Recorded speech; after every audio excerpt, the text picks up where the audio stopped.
Agora, 3h12, final de ano chegando aí, né? E com isso aumentam as dúvidas dos trabalhadores em relação às férias, né? Muita gente já programando aí as férias, aí dá para dividir período, dá para usar também banco de horas. Como é que funciona essa questão de ajuste de jornada, né? Com as folgas, também pensando em banco de horas.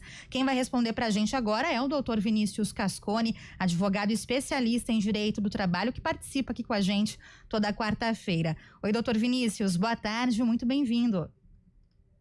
Boa tarde, um prazer estar com vocês aí hoje numa bancada só de mulheres, né? Pois é, hoje bancada feminina aqui dominando, hein, doutor? Isso aí, muito bom.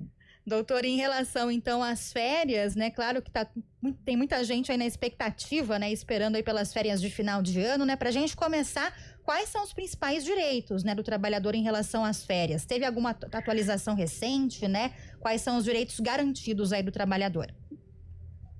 Bom, é importante deixar claro, né, que todo empregado do regime CLT, então a gente tem que excluir aí o caso dos contratos PJs, que aí é uma outra situação, vai depender muito do que está previsto no contrato para pejotização, mas os empregados CLTistas, quando você completa o período aquisitivo de 12 meses de trabalho, você tem direito a adquirir, a gozar de um mês de férias. Toda vez que você completa o período aquisitivo, o trabalhador tem direito desses 30 dias de férias. E, além dos 30 dias, você ainda recebe um acréscimo salarial na remuneração. Então, 1/3 do valor da sua remuneração, o empregado recebe por gozar as férias. E aí, existem algumas situações específicas que é os períodos que ele pode tirar as férias. Quem decide quem vai tirar as férias ao período é sempre o empregador.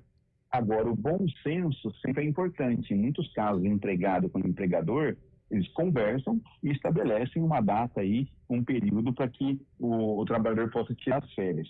O que não pode acontecer, e o empregador tem a obrigatoriedade de cumprir esse intervalo, é que quando for completado o segundo período aquisitivo, se não conceder as férias dos 12 meses anteriores, aí ele é obrigado a dar imediatamente os 30 dias. Se não for isso, pode acontecer, né, do empregado fracionar suas férias. Ele pode ter esse fracionamento em até 3 períodos. Então, pode acontecer esse fracionamento, tem que ser dialogado o empregado nesse sentido, e o empregado vai ter direito aí a tirar férias em mais de uma oportunidade do ano, mas não podendo completar os 30 dias. Então, sempre vai ser o limite de 30 dias que ele vai ter de férias.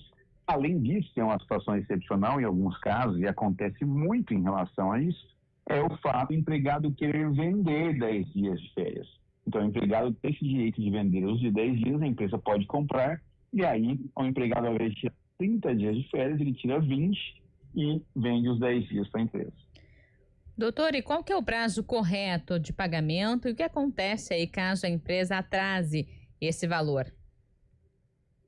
A empresa precisa pagar, né, até 2 dias antes da saída do empregado das férias, ele precisa receber aí essa remuneração, recebe normalmente a antecipação do salário e o terço adicional de férias. Então, ele recebe de forma antecipada, a empresa tem a obrigação, e há uma discussão em relação a esse ponto, inclusive de algumas divergências na Justiça do Trabalho, mas em tese, se antigamente era majoritária a tese, se não pagasse, recebe em dobro, né, o empregado de essas férias. Há uma interpretação diferente na Justiça do Trabalho nesse momento, mas antigamente sempre havia essa discussão, e hoje, evidentemente, alguns juízes ainda têm concedido as férias em dobro quando não é pago no prazo legal. Doutor, agora além das férias, tem também a possibilidade do trabalhador conseguir aí uma pausa, né, no final de ano por conta do banco de horas, né, quando há aquele acúmulo ali de horas que é convertido em folga. O banco de horas, ele pode ser juntado com as férias para que essa folga seja ainda maior? Como é que funciona essa compensação? O que é importante a gente entender é que o banco de horas são as horas que o trabalhador fez a mais, né, durante um período específico, e ao invés de ter recebido essas horas, ela foi para esse banco.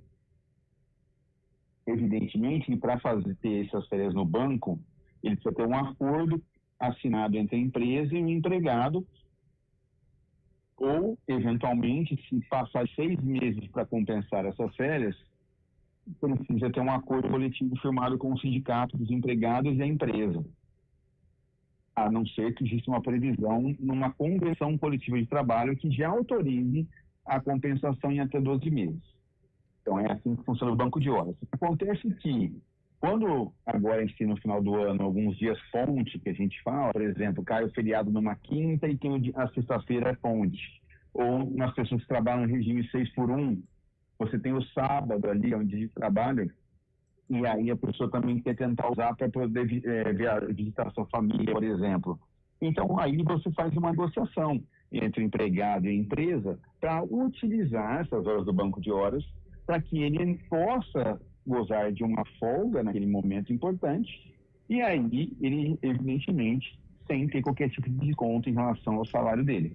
Então, o empregado pode dialogar com a empresa nesse final de ano para fazer essa compensação.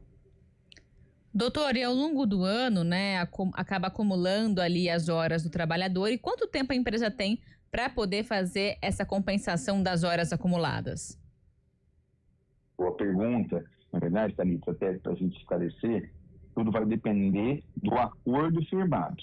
Então, se a compensação das horas acontecer no mesmo mês onde fez, vamos supor que nós estamos no mês de dezembro agora, o empregado faz horas extras em virtude trabalha no comércio, faz horas extras porque as lojas abriram por mais tempo. Se ele compensar dentro do mesmo mês, apenas um acordo verbal já vale. Você não precisa fazer por escrito. Se passar de um mês, obrigatoriamente você precisa de um acordo por escrito e prévio. Então, o empregado tem que ter um acordo assinado com a empresa para compensar essas horas. E nesse tipo de acordo, ele pode compensar em até 6 meses. Ou seja, se ele fez horas extras 5 meses atrás e tem um acordo desse, ele pode compensar agora no mês de dezembro. Então, ele tem um lapso temporal limite de até 6 meses para compensar.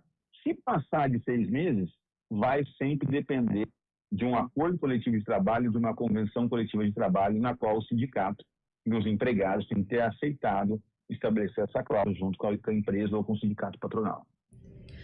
Doutora, a gente falou antes da possibilidade de emendar, né, férias com o banco de horas para ampliar a folga quando o trabalhador tem várias horas ali para folgar, né? Agora, e o oposto? A imposição ali da empresa de folgas, né, para zerar banco de horas, muitas vezes em um momento que o trabalhador não quer essa folga. Isso pode acontecer, a empresa pode impor, né, quando essas horas serão descontadas?